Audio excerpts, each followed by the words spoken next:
Anyone who's been with me for a while knows that I'm not a particularly religious person, and indeed I'm not a believer at all. But I do find value in certain religious things as literature. And every now and then there's a quotation or a line from the Bible that I find valuable, and one that really speaks to me and perhaps to some fundamental truth. So the one I'd like to mention before proceeding with this video would be the Gospel according to John 8:7.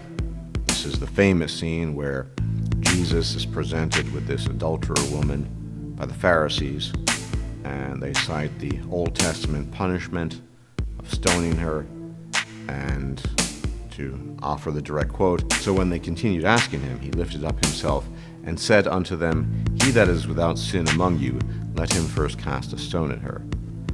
Lesson here being that none of us is perfect, that we all have failings and flaws, and that perhaps we should not be too hasty in our judgment, as we oftentimes are.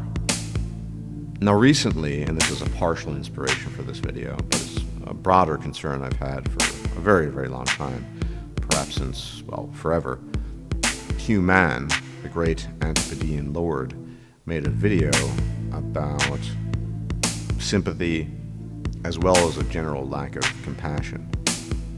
Specifically, he was referencing people in his comment section. I don't know who these people are. It doesn't really matter.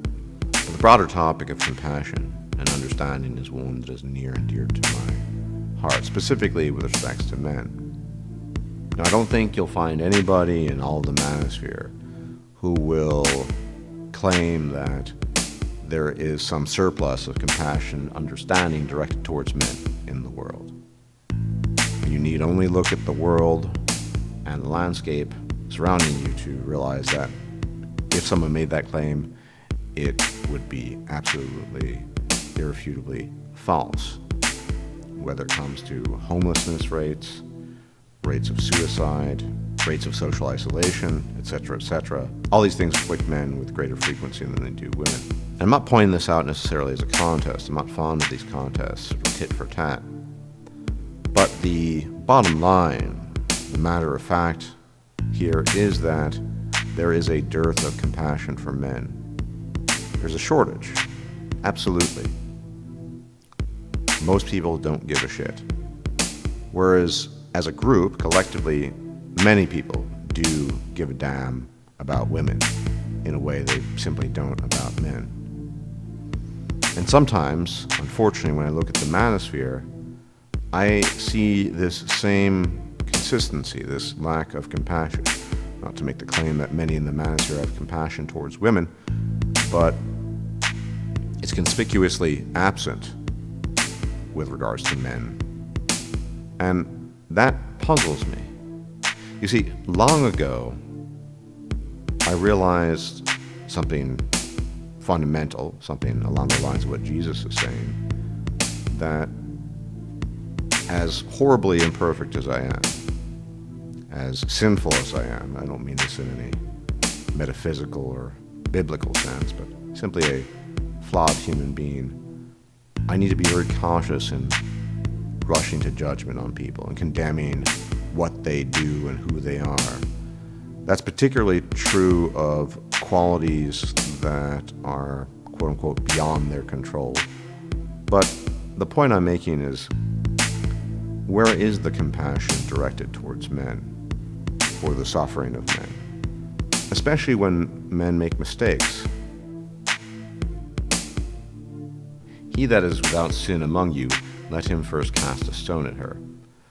Lesson here being that none of us is perfect. We all have failings and flaws, and that perhaps we should not be too hasty in our judgment, as we oftentimes are.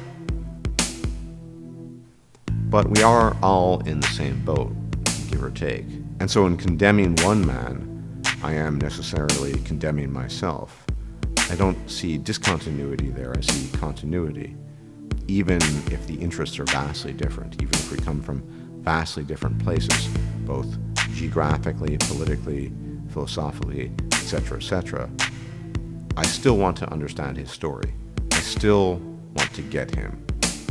And the amount of appreciation a man can show for that, recognizing that he is valuable enough not as that utility that the entirety of the world, save you in that moment, views him as, is immense.